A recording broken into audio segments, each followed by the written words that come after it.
अस्सलाम वालेकुम। I hope everyone is fine and doing well. आज हम डिस्कस करेंगे ग्रामर के रूल। आज हमारा रूल है rule one one three six. Okay, rule 136 से हम ऑनवर्ड डिस्कस करेंगे रूल 136 से। फर्स्ट ऑफ ऑल मुझे बता दीजिए, एम आई ऑडिबल? आवाज मेरी आ रही है आपको या नहीं? I hope I am audible. तो सबसे पहले रूल 136 की बात करेंगे तो कलेक्टिव नाउन या कलेक्टिव एडजेक्टिव। कलेक्टिव एडजेक्टिव है क्या, इसको समझेंगे। कलेक्टिव एडजेक्टिव ऐसा एडजेक्टिव होता है, यकीनी बात है, कलेक्टिव नाम से ही वाजे हो रहा है कि कलेक्टिव है क्या, जो ग्रुप को रिप्रेजेंट करे या ग्रुप को डिस्क्राइब करे। ठीक है, शेयरिंग या कॉमन कैरेक्टरिस्टिक, जैसे कि नेशनलिटी हो, कंडीशन हो, बिलीफ हो, they function as a full noun. तो वो फंक्शन क्या होगा, फुल नाउन की तरह उसका फंक्शन होंगे। तो देख लीजिए, for example the rich live in luxury. अब देख लीजिए, रिच क्या है, एडजेक्टिव है, उससे पहले द आ जाए तो फिर यह क्या बनता है, it becomes a collective adjective. तो कलेक्टिव एडजेक्टिव होंगे क्या, दैट इज फुलर। तो फुलर के साथ फुलर वर्ब आएगा। The rich live in luxury होगा, रिच लिव इन लग्जरी नहीं होंगे। इसी तरह the poor need more support, the poor needs more support is incorrect. क्योंकि द पुअर क्या है, तमाम गुरबा की बात करेंगे, सिर्फ एक गरीब की बात नहीं हो रही है, बल्कि तमाम गुरबा की बात हो रहा है, जितने भी गरीब हैं, पूरे ग्रुप को रिप्रेजेंट कर रहे हैं, पूरे ग्रुप को शो कर रहा है। इसी तरह द रिच मुराद एक अमीर की बात नहीं हो रही है, अमरा की बात हो रही है। ठीक है, जितने भी अशराफिया है सबकी बात हो रही है। तो यहाँ पे द रिच, जब भी द आ जाए और उसके बाद एडजेक्टिव आ जाए तो वो क्या बनता है, कलेक्टिव एडजेक्टिव बनता है। और उसका फंक्शन क्या होंगे, that function as a fuller noun. Okay, इसी तरह the elderly are often lonely, इस लोनली नहीं होगा। इसी तरह द ब्लाइंड, ठीक है, सिर्फ एक ब्लाइंड की बात नहीं हो रही, पूरे ग्रुप की बात हो रही है। तो क्या है यहाँ पे, इसको क्या बोलेंगे, द ब्लाइंड से मुराद क्या है, the blind use braille to read. Okay, तो देख लीजिए इनके साथ भी क्या आएगा, फुलर वर्ब आएगा। इसी तरह the young are full of energy होगा, the young is full of energy नहीं होंगे।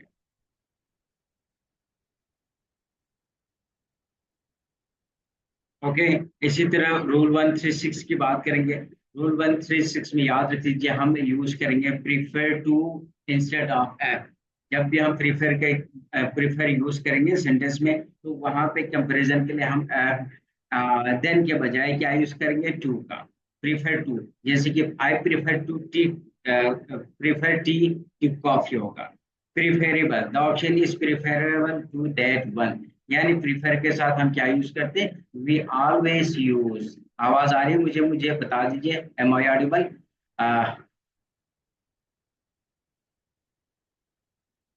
ठीक है, तो इसके साथ क्या आएगा, प्रीफर के साथ we use to instead of than. Than का यूज नहीं करेंगे, बल्कि हम टू का यूज करेंगे। Got this point?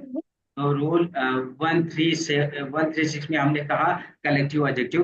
Collective adjective के साथ वर्ब हम फुलर यूज करेंगे, क्योंकि ये एक बनता क्या है, फुलर नॉन बनता है।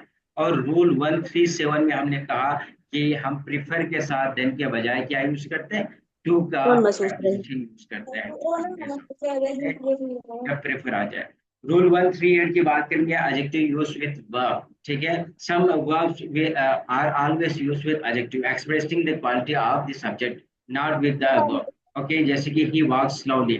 ठीक है, अब यहाँ पे क्या है, वॉक्स क्या है, वर्ब है, और स्लोली क्या है, पता नहीं। वर्ब है।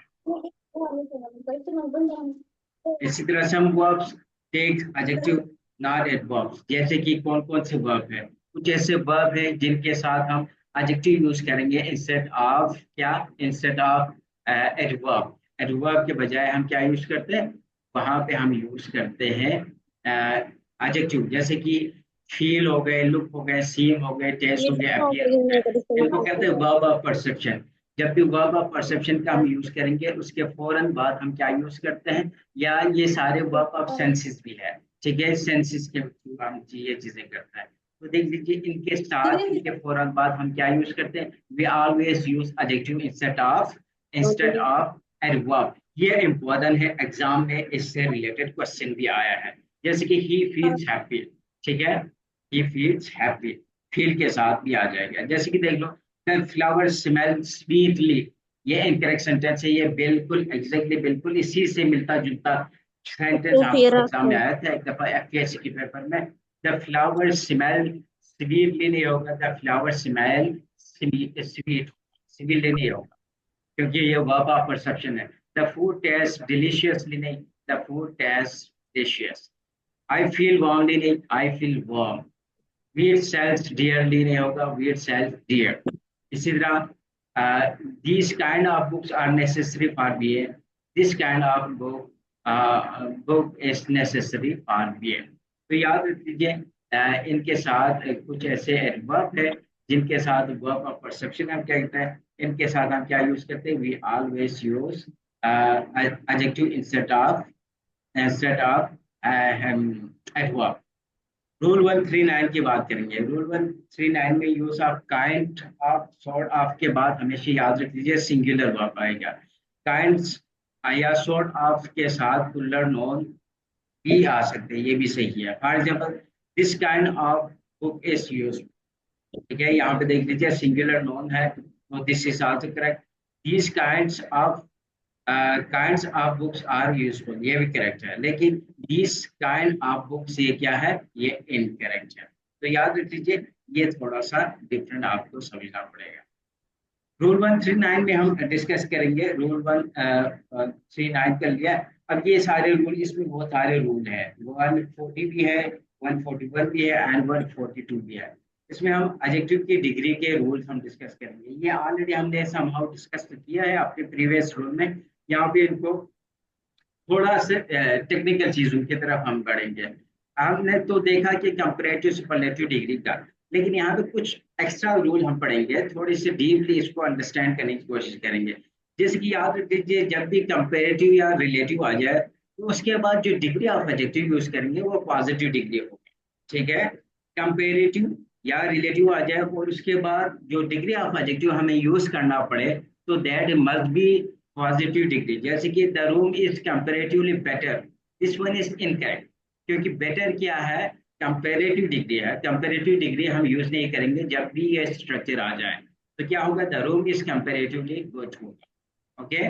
Better is already comparative, so use positive degree comparatively, okay. After comparatively के बाद क्या है, गुड क्या है, पॉजिटिव डिग्री है।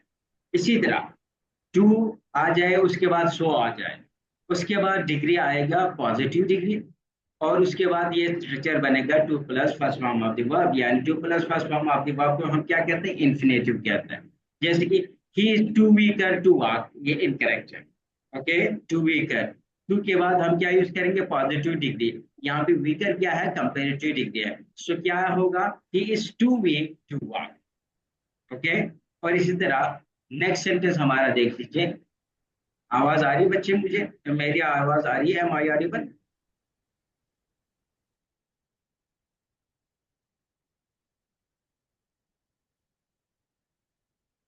ओके, ठीक हो गया।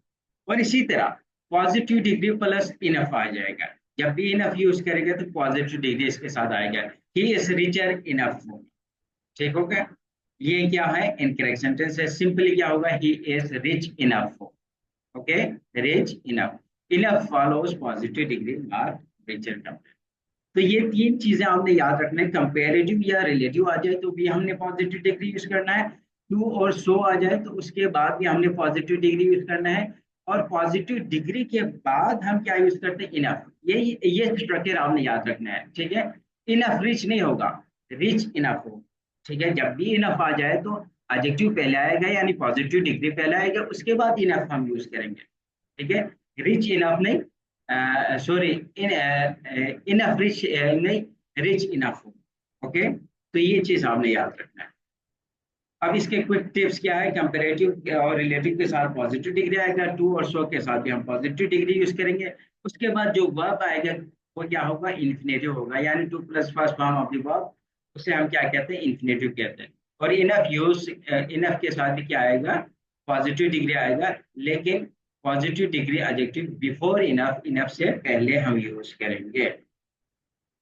नाउ रूल 143 हम डिस्कस करेंगे। जब दो या दो से ज्यादा एडजेक्टिव डिस्क्राइब करें एक ही नाउन को, ठीक है, ये तो इसमें याद रख लीजिए, जब दो या दो से ज्यादा नाउन एक ही नाउन को डिस्क्राइब करे, ठीक है, यानी एक ही नाउन को मॉडिफाई कर रहे हैं, place the article before the first one adjective आ गया, यानी फर्स्ट वन के साथ ही हम यूज करेंगे। जैसे कि he is a kind and humble man. अब देख लीजिए एक ही बंदे की बात हो रही है, वो काइंड भी है और हम्बल भी है, ठीक है, दो एडजेक्टिव है लेकिन बंदा एक ही है, तो एक ही बंदे को रिफर रिफर कर रहे हैं, एक ही बंदे को डिस्क्राइब कर रहे हैं, तब हम आर्टिकल फर्स्ट वन के साथ यूज करेंगे ऑनली। ओके, जैसे कि देख लीजिए he is a kind and humble man, a humble नहीं होगा, अ काइंड दोनों के साथ आर्टिकल नहीं आएगा, जस्ट फर्स्ट वन के साथ वी शुड यूज आर्टिकल।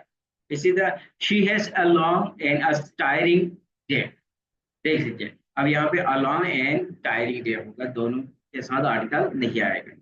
अच्छा देख लीजिए अगर मैं कहे कि I have a black and a white cat, इसका मतलब ये है कि मैंने अ ब्लैक कैट भी कहा, अ वाइट कैट भी कहा, इसका मतलब ये है कि मेरे पास दो कैट है, एक ब्लैक है एक वाइट है, ठीक है। लेकिन उसके बजाय अगर मैं बोले I have a black a white and black cat, इसका मतलब मेरे पास एक ही कैट है जो हाफ क्या है, वाइट है and half is black.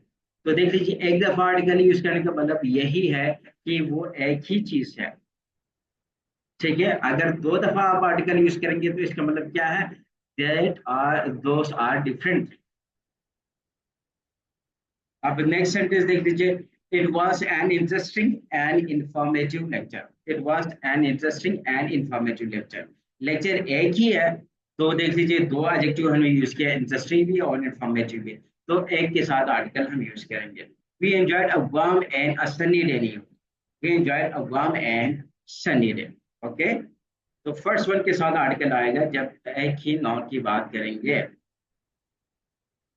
They bought an old and an expensive car, देख लीजिए इसका मतलब क्या है, ओल्ड भी है एक्सपेंसिव भी है, ओके, लेकिन कार तो एक ही है, तो सिंपली क्या होगा, they bought an old and expensive car. तो यहाँ तक हमने कर लिए। आज के बाद हमारे जो लेक्चर स्टार्ट होंगे वो वर्ब से रिलेटेड लेक्चर, तो वर्ब से रिलेटेड रूल और इंग्लिश ग्रामर में सबसे इम्पोर्टेंट, सबसे इम्पोर्टेंट जो पार्ट्स ऑफ स्पीच है, जो कि बैकबोन है पूरे इंग्लिश ग्रामर के, अगर आपने वर्ब को ठीक से समझ लिया तो समझो आपके टेंसेस में आपको इश्यू नहीं आएगा, बाकी चीजों में आपके लिए बहुत आसानी होगी। तो वर्ब को अंडरस्टैंड करना सबसे ज्यादा important. So rule 114 we are going to discuss the verb is a verb, basically verb, verb को हम तीन तरह से डिफाइन करते हैं। एक तो डूअर, डूइंग एक्शन से, ठीक है, एक्शन कोई भी काम हो सकता है, स्टेप या उसकी हालत बताएंगे, या बीइंग उसके सिचुएशन बताएंगे। जैसे कि रन क्या है, एक एक्शन है, ईट क्या है एक्शन है, इस क्या है स्टेट के लिए हम यूज करते हैं, सीन क्या है ये भी हम स्टेट के लिए हम यूज करते हैं। अब इनको वन बाय वन हम समझेंगे। अब देख लीजिए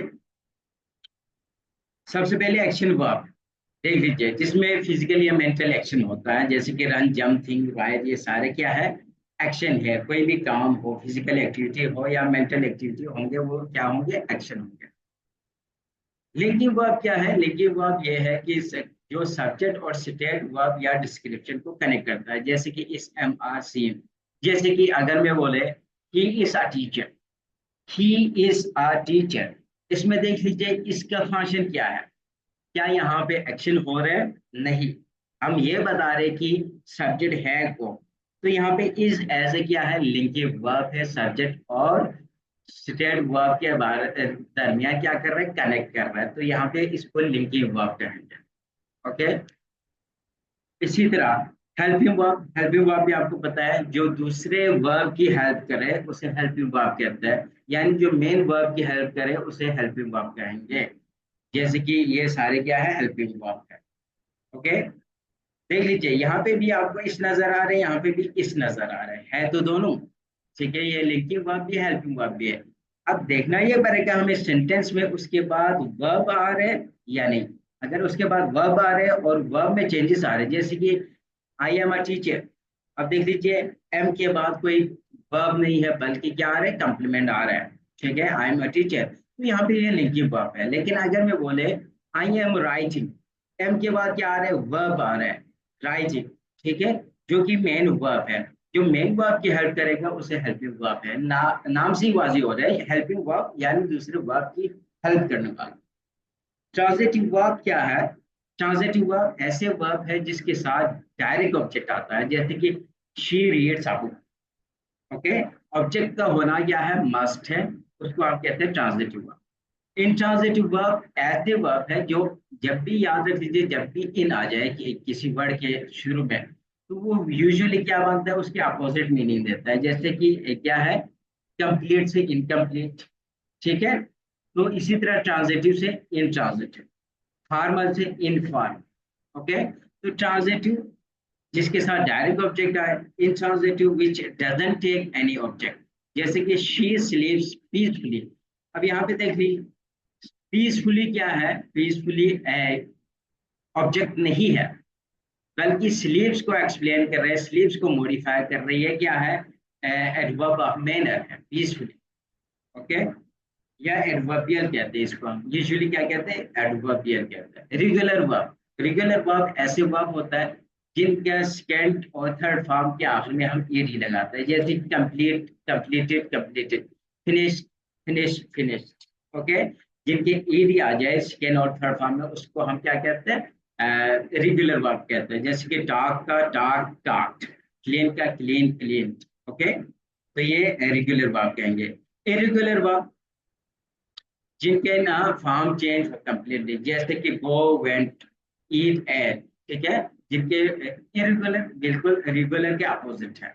ओके, इरेगुलर जिसके सेकेंड और थर्ड फॉर्म में ईडी लगा के हम सेकेंड और थर्ड फॉर्म बनाते हैं। इरेगुलर बिल्कुल इसके अपोजिट, बाकी दूसरे तरीके से जिस तरह इनका फॉर्म बनेंगे उसको हम इरेगुलर कहेंगे। फाइनाइट वर्ब और इनफाइनाइट वर्ब, ये भी हम डिस्कस करेंगे। Finite verb changes with subject tense, यानी ऐसे वर्ब होता है जिसमें क्या होगा, सब्जेक्ट के अकॉर्डिंग उसका वर्ब चेंज होगा। जैसे कि ही है, ही है, तो यहाँ पे वर्ब में देख लीजिए प्ले नहीं होगा बल्कि प्लेस होगा, इसको फाइनाइट वर्ब कहते हैं। यानी सब्जेक्ट के अकॉर्डिंग चेंजेस हो जाए तो क्या होगा, changes with subject tenses. Okay, इसी तरह दे प्ले, यहाँ पे दे क्या है, पुलर है, तो यहाँ पे प्ले है, तो ये फाइनाइट वर्ब है। फाइनाइट और इनफाइनाइट को हम भी आगे चल के डिस्कस भी करेंगे। ठीक है, अभी इसको जस्ट एक समरी के तौर पर समझो। नॉन फाइनाइट वर्ब जिसके टेंसेस चेंज नहीं होता। ठीक है, जिसमें यानी सब्जेक्ट और वर्ब के एग्रीमेंट सेम रहेगा। नहीं सॉरी, इसमें ये है कि जो सब्जेक्ट है, सब्जेक्ट के अकॉर्डिंग वर्ब की फॉर्म में चेंजेस नहीं आएगा। जैसे कि हमने देखा था पहले, ही प्लेस, ही गोस। आप देख लीजिए ही और दे गो, अब यहाँ पे अकॉर्डिंग टू सब्जेक्ट वर्ब में चेंजेस आ रहे थे। लेकिन नॉन फाइनाइट में ऐसा नहीं होता। आई हैव टू गो भी सही है, ही हैज टू गो, देख लीजिए गो तो सेम ही रहेगा। ओके, तो ये इसमें वर्ब में चेंजेस नहीं आएगा, उसको नॉन फाइनाइट कहता है। अब जेरन और इन्फिनेटिव को हम आगे चल के डिस्कस भी करेंगे। मॉडल वर्ब, मॉडल वर्ब के बहुत सारे फंक्शन है, लेकिन जो कॉमन है वो क्या है, मॉडल वर्ब ऐसे वर्ब है जो शो करेंगे, पॉसिबिलिटी को बताएंगे, परमिशन को बताएंगे, और प्रोबेबिलिटी को बताएंगे, नेसेसिटी को बता देंगे। ठीक है, और फ्यूचर प्रेडिक्शन वगैरह भी होता है। मॉडल वर्ब के बहुत सारे फंक्शन हैं, जैसे कि कैन, शुड, मस्ट, मे, और इनका डिफरेंट यूजेज भी है। मॉडल वर्ब को पे अलग से लेक्चर होंगे, उसको हम डिटेल से डिस्कस करेंगे। यहाँ पे मैं एक जनरल आइडिया दे रहा हूँ ओवरऑल वर्ब के हवाले से। आप अब फिर है स्टेटिव वर्ब। स्टेट नाम से वाज़ हो रहा है, ऐसा वर्ब है जिसमें एक्शन नहीं हो, एक्शन नहीं हो रहा हो बल्कि उसकी हालत बता रहा है। जैसे कि I am a boy, I am a teacher. अब देख लीजिए यहाँ पे एक्शन नहीं हो रहा है बल्कि मेरे स्टेट बता रहे कि मैं है कौन। ठीक है, दिस कार इज ब्यूटीफुल। अब देख लीजिए यहाँ पे एक्शन तो नहीं हो रहे बल्कि उस कार के बारे में बता रहे उसकी स्टेट क्या है। ठीक है, तो इस टाइप के वर्ब को क्या कहते हैं, स्टैटिक वर्ब भी कहते हैं, और इन एक्शन वर्ब भी कहते हैं, स्टैटिक वर्ब भी कहते हैं। ठीक, बहुत सारे नाम हैं। ये सारे क्या है, स्टेट वर्ब है। जैसे कि नो, बिलीव, लव, ऑन। अब रूल 145 को हम वन बाय वन यहाँ से वर्ब के रूल्स हम डिस्कस करेंगे। देख लीजिए, याद रख लीजिए, जब आप स्किल्स के बारे में बात करेंगे, ठीक है, मेथड्स के बारे में बात करेंगे, तो हम क्या यूज करेंगे हाउ टू का, base form of the verb का। जब आपने बताना कि मेरे ये स्किल्स अच्छे हैं या ये मेरे ये मेथड्स अच्छे हैं, तो उसको एक्सप्लेन करने के लिए, उसको बताने के लिए हम यूज करते हैं हाउ टू का। फॉर एग्जाम्पल लेट्स सपोज, जैसे कि I know how to cooking नहीं होगा, सिंपली क्या होगा, I know how to cook, क्योंकि कुक क्या है, एक स्किल है। इसी तरह she learn how to dancing, नहीं, she learn how to dance. He showed me how to fixing it, how to fix it. Okay, they taught me how to solve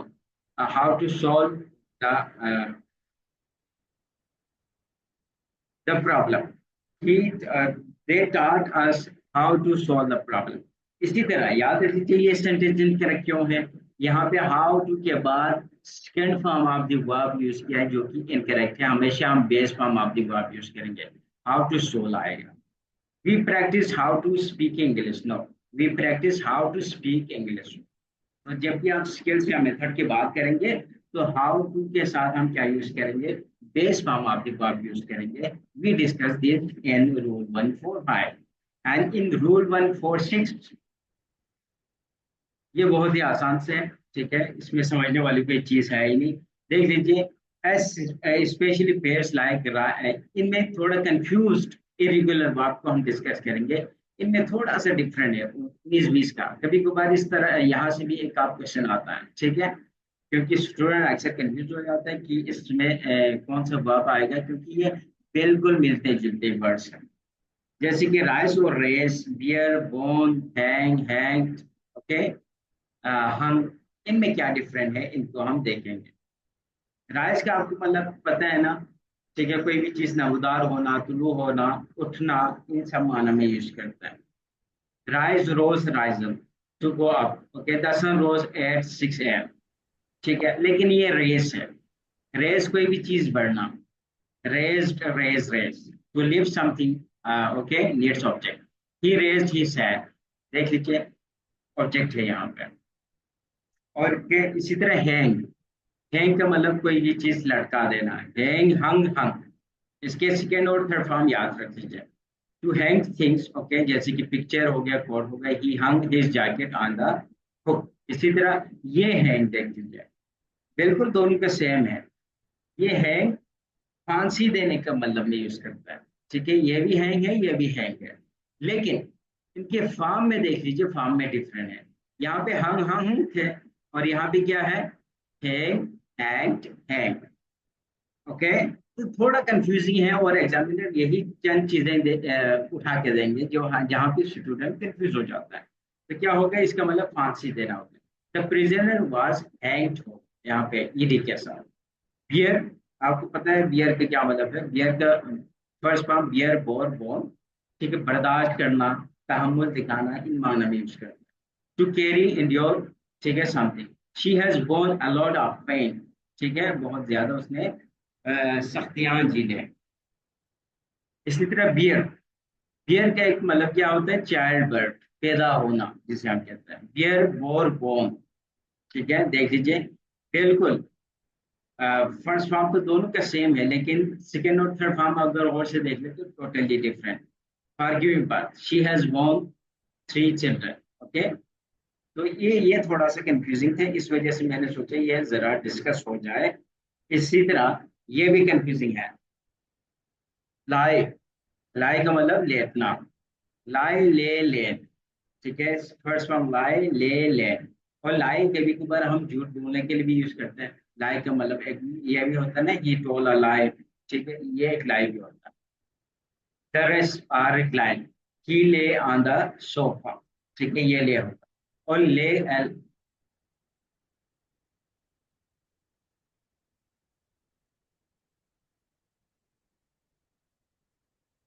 irregular के कोई strict तो नहीं है, क्योंकि हर वर्ब के different context है, ठीक है। एक दफा आप देख लेंगे ना, एक दफा देख लेंगे, एक दफा अपने सेंटेंस में यूज कर लेंगे, तो आपके लिए वो मसला नहीं होगा, ठीक है, क्योंकि बहुत सारे इरेगुलर वर्ब भी है, ठीक है। तो लेकिन मेजोरिटी रेगुलर वर्ब है, कुछ कुछ इरेगुलर वर्ब है। तो जो कंफ्यूजिंग है ये को हम डिस्कस कर रहे हैं। बाकी चीजें आई थिंक आपको मसला नहीं होगा, एक दफा आप देख लीजिए तो आपको यू विल अंडरस्टैंड ये चैनल। अब देख लीजिए ले, ओके। इसी तरह ले का मतलब क्या होता है, रखना। ले लेट, कोई भी चीज। Put something, he let the book on the table. अच्छा, एक और लेग भी होता है, अगर आपको याद है तो मुर्गे के अंडे देने को भी लेग कहता है, ठीक है। वो भी आपने याद रखना है। तो देख लीजिए कंफ्यूजिंग वर्ब को हमने डिस्कस कर लिया। अब हम डिस्कस करेंगे रूल 147, वर्ब यूज विद। अब यहाँ पे थोड़ा सा वर्ब को हम वन बाय वन डिस्कस करेंगे, कुछ वर्ब को जिसमें स्टूडेंट कंफ्यूज होता है या एग्जामिनर पूछता है, ठीक है। देख लीजिए बहुत सारी चीजें हैं ग्रामर में, लेकिन बहुत सारी चीजें ऑलरेडी आपको बताऊंगे, लेकिन बहुत सारी चीजें हम एग्जाम ओरिएंटेड चीजें पढ़ते हैं, ठीक है तो और भी बहुत सारी चीजें पढ़ने के लिए। एक लैंग्वेज है, लैंग्वेज में अनलिमिटेड चीजें हैं पढ़ने के लिए, लेकिन हम वो चीजें डिस्कस करें जो हमारे एग्जाम पॉइंट ऑफ व्यू से that is important, we will discuss दोस्त। अब स्विम और फ्लोट, इन दोनों में क्या डिफरेंस है। स्विम हम यूज करते हैं जब कोई लिविंग थिंग तैरता है, ठीक है, तब हम स्विम का यूज करते हैं। फ्लोट हम यूज करते हैं नॉन लिविंग थिंग के लिए, ठीक है। कोई भी चीज जो क्या कहते हैं फ्लोट का उर्दू में मीनिंग मुझे याद नहीं आ रहा है, समझ नहीं आ रहा है। कोई भी चीज जो मतलब ना डूबे, ठीक है, फ्लोट तैरे, आई थिंक, ठीक है, लेकिन ये नॉन लिविंग थिंग के लिए हम यूज करते हैं। अब कुछ एग्जांपल देख लो। The log is swimming in the river, ये इनकरेक्ट है क्योंकि लॉक क्या है, नॉन लिविंग थिंग है, नॉन लिविंग थिंग के साथ हम इन स्विमिंग का यूज नहीं करेंगे। The log is floating in the river, कहना आई थी इसके मतलब बनता है।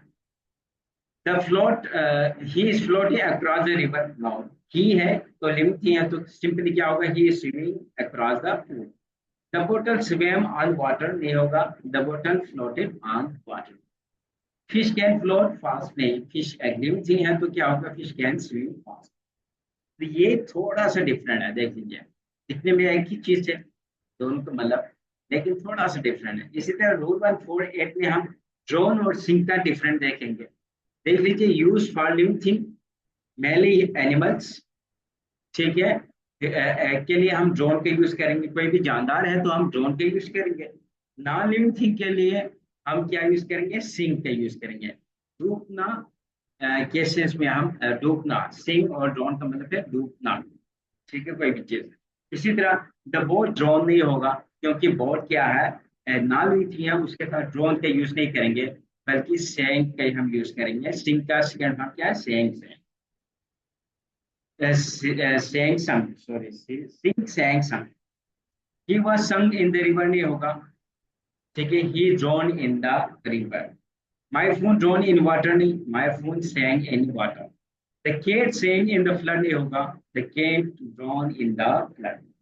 तो ये रूल 148 में हमने देखा कि ड्रोन और सिंग में क्या डिफरेंट है। अब रूल 149 की हम बात करेंगे। ये ऐसे वर्ब है, दिस इज इंपॉर्टेंट, यहाँ से एग्जाम में एक आध क्वेश्चन अक्सर आता है। ये ऐसे वर्ब है जिनके साथ हम प्रेपोजिशन का यूज नहीं करते हैं, यानी ये लिस्ट ऑफ वर्ब ऐसे हैं, ठीक है, इनके साथ हम प्रेपोजिशन यूज नहीं करते। जैसे कि रिटर्न, आपने देखा होगा दे रिटर्न बैग का लफ्ज यूज करते नहीं, रिटर्न बैग लगाने की जरूरत नहीं है, रिटर्न का मतलब ऑलरेडी बैग है, ठीक है। इसी तरह अटैक के साथ resemble, demand, like, dislike, love, hate, tell, ask, order, request, advice, okay, ये सारे वर्ड फॉरबिड और रिएक्ट, ये सारे वर्ब हैं। देख लीजिए, अगर इनको एज ए नाउन यूज करेंगे तो इनके साथ आ जाएगा, लेकिन इनके फंक्शन सेंटेंस में एज ए वर्ब यूज करेंगे तो इनके बाद हम प्रेपोजिशन का यूज नहीं करेंगे। आप एग्जांपल देखेंगे तो आपको समझ आएगा, लेकिन ये लिस्ट ऑफ वर्ब आपको एक दफा देख लीजिए, कोई इनको याद करने की जरूरत नहीं है, एक दफा प्रैक्टिस कर ले तो आपके माइंड में बैठ जाएगी। For example, she resembles with her mother. Resemble का मतलब क्या है, मुशाबिहत होना, एक जैसे दिखना। अब रिजेंबल्स विद नहीं आएगा, विद क्या है, preposition, she resembles her mother, okay, ये इंपॉर्टेंट है, इसको गौर से देखिए। इसी तरह इंडिया अटैक ऑन पाकिस्तान नहीं हो, ठीक है, इंडिया अटैक ऑन पाकिस्तान नहीं होगा, इंडिया अटैक पाकिस्तान होगा, सिंपल। ठीक है, ये ऑन लगाते हुए हमने बहुत देखा, ऑन नहीं आएगा। दे रिटर्न बैक होम नहीं होगा, दे रिटर्न होम। ओके। अच्छा, एक और चीज याद रख लीजिए, इनके फौरन बाद खुसूसन डिस्कस के बाद हमेशा ऑब्जेक्ट आएगा, और इसी तरह डिनाई के बाद भी हमेशा ऑब्जेक्ट आएगा। जैसे कि we discuss about the problem. Okay, we discuss the problem, object का मस्ट है। He denied to take the money, he denied taking the money. Okay, तो याद रख लीजिए, डिस्कस और डिनाई के बाद हमेशा वर्ब सॉरी ऑब्जेक्ट आएगा। अच्छा, अब रूल 150 हम डिस्कस करेंगे, 150 पे हम पहुंचे हैं। अभी हमारे पास ऑलमोस्ट 150 रूल और भी है। ठीक है, तो रूल 150 में देख लीजिए, याद रखिए, हम ऐसे वर्ब को हम डिस्कस कर रहे हैं। When to use first form of the verb base form. ये इंपॉर्टेंट है, आगे चल के हमको जरूर काम आएंगे, खुसूसन जब हम टेंसेस कर रहे होंगे वहां पे ये काम बहुत आएंगे। ठीक है, यहाँ तक चीजें क्लियर है बच्चे? आवाज आ रही है मेरी? हम इस रूल में ये डिस्कस करेंगे फर्स्ट फॉर्म यानी बेस फॉर्म। एक होता है बेस फॉर्म, एक होता है फर्स्ट फॉर्म। बेस फॉर्म जैसे कि प्ले है बेस फॉर्म, लेकिन प्लेस क्या है, उसका एस फॉर्म है। दोनों है ही फर्स्ट फॉर्म, लेकिन जिनके साथ वो फर्स्ट फॉर्म जिसके साथ हम एस या एस का इजाफा नहीं करते हैं उसको हम बेस फॉर्म कहते हैं। और वो फर्स्ट फॉर्म जिसके साथ हम एस या एस का इजाफा करें उसे हम कहते हैं, क्या कहते हैं, एस फॉर्म कहते हैं। ठीक है, फॉर्म ऑफ द वर्ब हम डिस्कस करेंगे इंशाल्लाह। लेकिन बेस फॉर्म से मुराद क्या है, जिसे रूट फॉर्म भी कहते हैं। Okay, root form of the verb भी कहते हैं। अब हम डिस्कस करेंगे कि base form of the verb हम कहाँ पे यूज करेंगे, first form of the verb कहाँ यूज करेंगे। प्रेजेंट सिंपल में एक्सेप्ट ही शी इट के साथ हम हमेशा बेस फॉर्म यूज करेंगे। I go to school, I goes to school नहीं होगा। ये गोस क्या है, गोस एस फॉर्म है तो दोनों फर्स्ट फॉर्म, गो भी फर्स्ट फॉर्म है, गोस भी फर्स्ट फॉर्म है। लेकिन गोस क्या है, एस फॉर्म है, और गो क्या है, बेस फॉर्म है। बेस फॉर्म या रूट फॉर्म कहते हैं, क्योंकि इससे बाकी सारे फॉर्म ऑफ द वर्ब बनते हैं। ये बेस बन जाता है, ये रूट बन जाता है। तो देख लीजिए, बेस फॉर्म हमेशा प्रेजेंट सिंपल में आएगा, यानी सिंगुलर के अलावा, ही शी इट या कोई सिंगुलर के अलावा हमेशा हम क्या यूज करेंगे, बेस फॉर्म यूज करेंगे। इसी तरह present simple with he she it के साथ हम यहाँ पे क्या यूज करेंगे, यहाँ पे एस फॉर्म यूज करेंगे। जैसे कि ही शी इट के साथ हम क्या यूज लगाएंगे, एस या एस का लगाएंगे। ये भी है फर्स्ट फॉर्म, लेकिन ये एस फॉर्म कहते हैं। He goes to school, he go to school नहीं हो। और इसी तरह हमेशा याद रख लीजिए, base form of the verb आएगा, ठीक है, किसके बाद, मॉडल वर्ब के बाद। मॉडल वर्ब के बाद ना एस फॉर्म आएगा, ना एनजी फॉर्म आएगा, ना और कुछ आएगा। हमेशा हमेशा क्या आएगा, हमेशा ना मॉडल वर्ब के फौरन बाद जो आएंगे वो क्या होगा, वो हमेशा first form of the verb होंगे, यानी base form. She can dance well होगा, शी कैन डांसेस नहीं होगा, शी कैन डांसिंग नहीं होगा। ठीक है, तो ये कभी भी नहीं होगा, हमेशा क्या आएगा, फर्स्ट फॉर्म आएगा। इसी तरह एम्पेरेटिव सेंटेंसेस में भी हमेशा बेस फॉर्म का यूज करेंगे।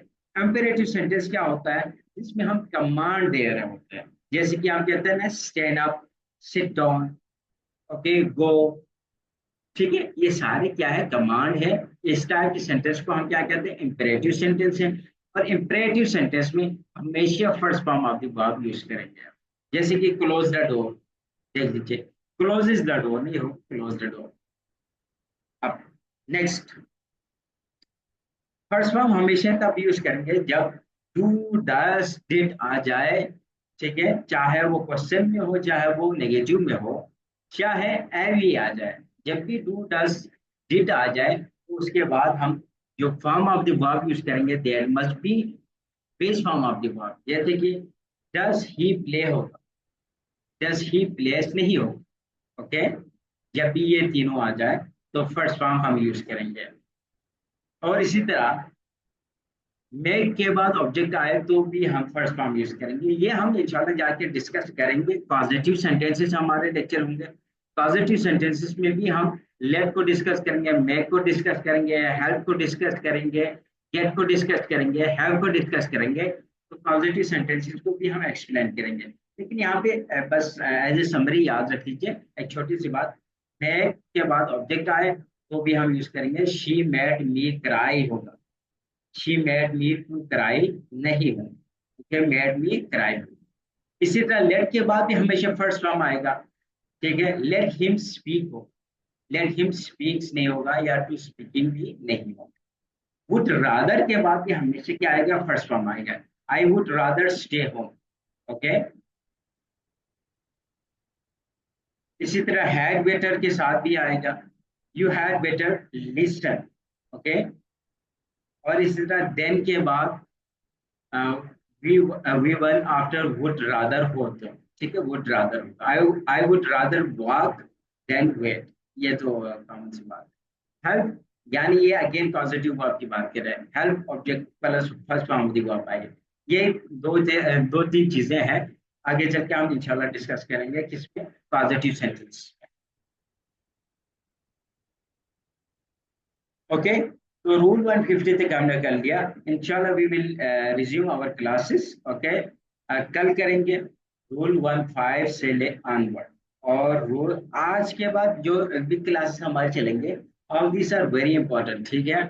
इनको आपने क्विट नहीं करना है। सो आपकी कोई क्वेरी है तो लेट मी नो, नहीं तो इंशाल्लाह हम क्लास को वाइंड अप करते हैं। So kindly let me know if you have any query